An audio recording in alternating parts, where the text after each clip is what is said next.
Hi, my people.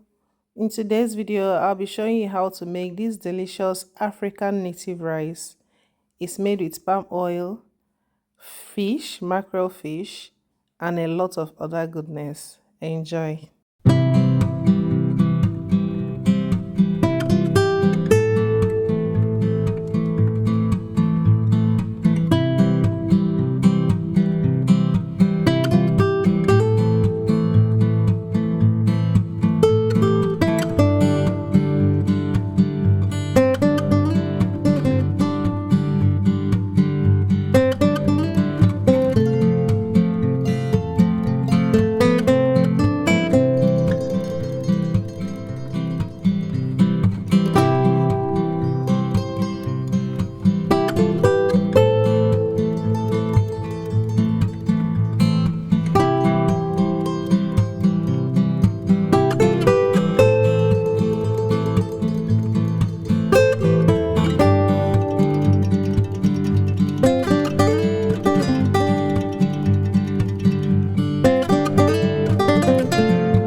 So guys, I want to show you guys this seed. It's called Orima or Otaiko.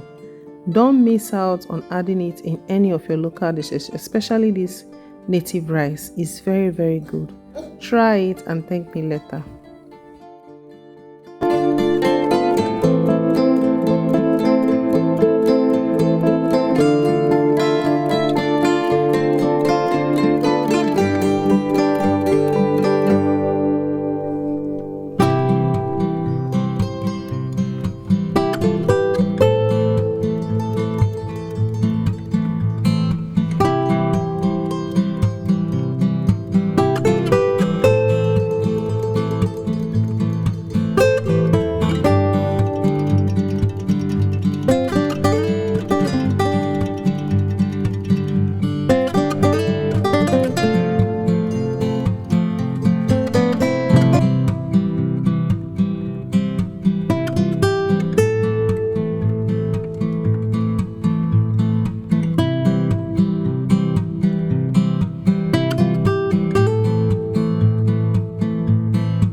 have come to the end of today's recipe. You see this African native rice, it will blow your mind. The taste na is exceptional. If you try this rice, deliciousness is understatement. It's so good. It's so like looking at it alone is tempting and appetizing. I hope you enjoyed this video. Do well to subscribe to this channel, share my video because someone might find it helpful, especially this holiday season. I'll be seeing you guys in my next video. Bye.